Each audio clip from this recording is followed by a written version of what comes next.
ইসলাম কি এমন কোনো একটি ব্যবস্থা যেটা এক যুগে চলে আর এক যুগে অচল হয়?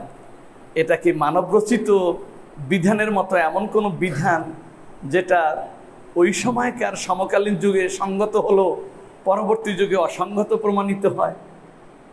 ইসলাম তো প্রমাণ করেছিল যে তামাম পৃথিবীর শান্তি, নিরাপত্তা, মানবাধিকার নিশ্চিত করতে পারে কেবল ইসলাম।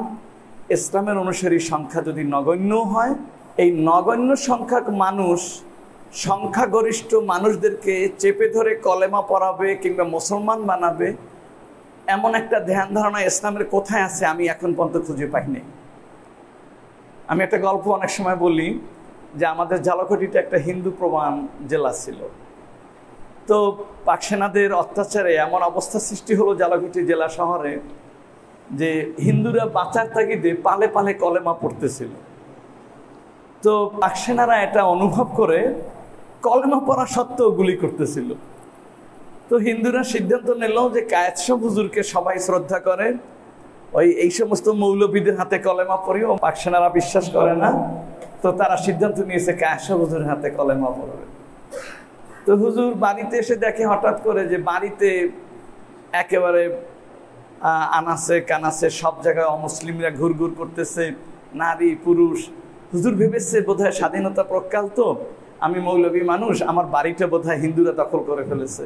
তো বাড়ির ভিতরে না ঢুকে দ্রুত বেরিয়ে এসে তার বসার জায়গায় এসে বলছে, ব্যাপার কি হয়েছে, আমার বাড়িটা কি বেদখল হয়ে গেল নাকি? ওখানে কি সব হিন্দুরা, ইতিমধ্যে হিন্দুরাও সব চলে এসেছে, হুজুর হুজুর বাঁচান বাঁচান। হুজুর বলতেছে কি হয়েছে, আপনার সমস্যা কি? বলতেছে পাক সেনাদের অত্যাচারে আমরা তো আর জীবন রক্ষা করতে পারছি না, আপনি একটু আমাদেরকে কলেমা পড়াই দেন, আমরা মুসলমান হয়ে যেতে চাই। হুজুর বেশ সেটা বুঝতে পেরেছে।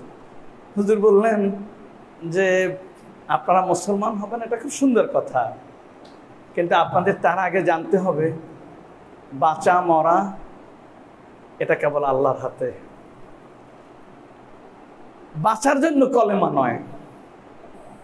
আপনারা কি দেখেন না, হুজুর এই কথাটাই বলতেছে, আপনারা কি দেখেন না আমার দোস্তদার, আমার বাড়ির পাশের আমার দোস্ত দেরাজমহরি নামে পরিচিত, চিটাগাঙে তার ছেলে অনেক বড় ব্যবসায়ী, বলতেছে সে জুমার নামাজ পড়ার জন্য মাথায় টুপি দিয়ে মসজিদে আসতেছে, পাক সেনার গুলিতে রাস্তার উপরে শাহাদাত বরণ করলো মাদ্রাসার উত্তর পাশে, একেবারে লগোয়া। মাদ্রাসার দক্ষিণ পাশে আপনারা দেখেন না যে একেবারে জুব্বা গায়ে, সেই অবস্থায় গুলি করলো। আসলে বাঁচা মরা কেবল আল্লাহর হাতে। বাঁচার জন্য আপনাদেরকে কলেমা পড়তে হবে না। আজ আমি আপনাদেরকে কলেমা পড়াবো না। আল্লাহ যদি আপনার মৌত রাখে, কলেমা পড়লেও মৌত আসবে। আর যদি আল্লাহ আপনাকে হায়াত রাখতে চায়, তাহলে হিন্দু থাকলেও আপনি বেঁচে থাকবেন। আপনারা কলেমা পড়তে আসবেন যখন আপনারা বুঝে শুনে ইসলাম গ্রহণের জন্য আসবেন, সেদিন আমি কলেমা পড়াবো। তো আসলে আমাদের অভ্যাসটা অনেকটা আমাদের ধ্যান ধারণা এভাবে যে বন্দুকের নল চেপে ধরে বাধ্য করে কলেমা পড়ানো। আর এই পরিস্থিতি যখন পাক সেনারা সৃষ্টি করেছিল, তখন কিন্তু যাকে গুলি করবে সে বাঁচার জন্য বলতেছে আমি মুসলমান, আমি মুসলমান, উর্দুতে বলতেছে। তো পাক সেনা দেখতেছে কিসের মুসলমান, তো বলতেছে তুমি যদি মুসলমানই হয়ে থাকো তাহলে কলেমা পড়ো। তখন ও পড়তেছে লা ইলাহা ইল্লা আনতা সুবহানাকা ইন্নী কুনতু মিনাজ জালিমিন। তো বলতেছে এ তো কলেমা নেই, এ তো মুসিবত কা দোয়া হয়। তো এবার ওই লোকটা বলতেছে এসে জ্যাদা মুসিবত কেয়া হো, এর চেয়ে আর ভীষণ বিপদ কি হবে, আমার বুকের উপর বন্দুকের নল, আমি কলেমা পড়ার চেয়ে এখন বাঁচার দোয়া পড়তে হবে। তো আমাদের অনেকটা ধ্যান ধারণা এভাবেই হয়ে গেছে। আপনারা জানি না এই ব্যাপারটা একবারও চিন্তা করেছেন কিনা যে এই বঙ্গভূমিতে প্রথম যে ইসলামের বিজয় নিশান উড্ডীন হয়েছিল, সেটা কিন্তু এদেশে তখন মুসলমান কেউ ছিল না। ইখতিয়ারউদ্দিন মোহাম্মদ বিন বখতিয়ার খিলজির নেতৃত্বে মাত্র 17টা যুবক, এমন একটা শাসক, এমন একজন রাজার দেশে ইসলামের তৌহিদি পতাকার বিজয় নিশান উত্তোলন করেছিলেন, যেই লক্ষণ সেনকে তার পাশের রাজারাও ভয় পেত। এবং তার সেনাশক্তি এত শক্তিশালী ছিল যে তার প্রতাপে, তার ভয়ে অন্য রাজারাও তটস্থ ছিল। কিন্তু মাত্র 7টা যুবকের আগমনে লক্ষণ সেনের সাথে যুদ্ধ নয়, সে তার সৈন্য সামন্ত সহ পালিয়ে যেতে বাধ্য হয়ে গেল। এবং বিশ্বের বুকে একটি জায়গাতেই অমুসলিমের দেশে মুসলমানদের বিজয় নিশান উড্ডীন হয়েছিল, সেটা এই বঙ্গভূমি।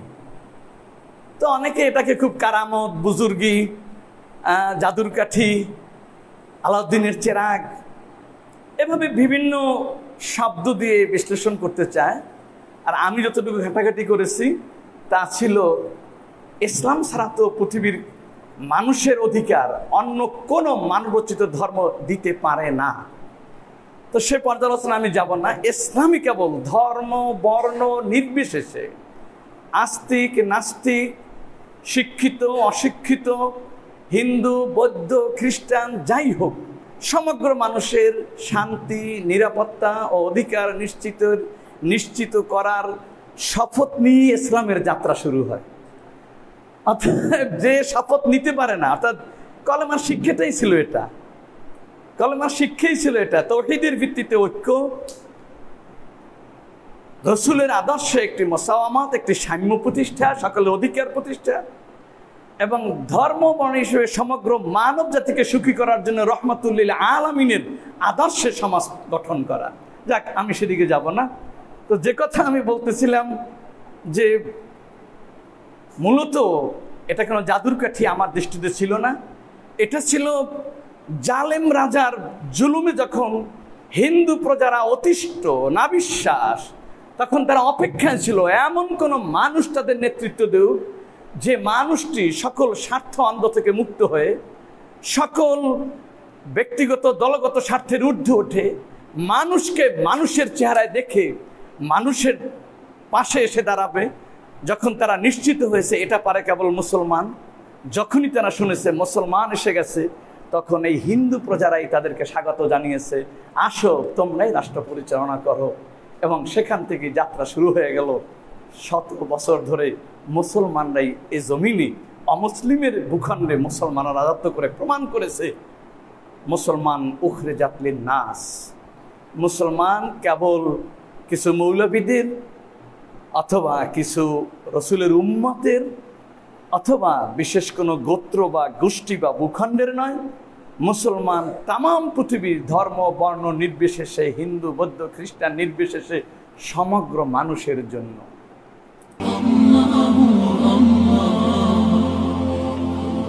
আপনারা দেখছেন এটিআর টেলিভিশন, সত্য প্রবর্তনে ঐক্য।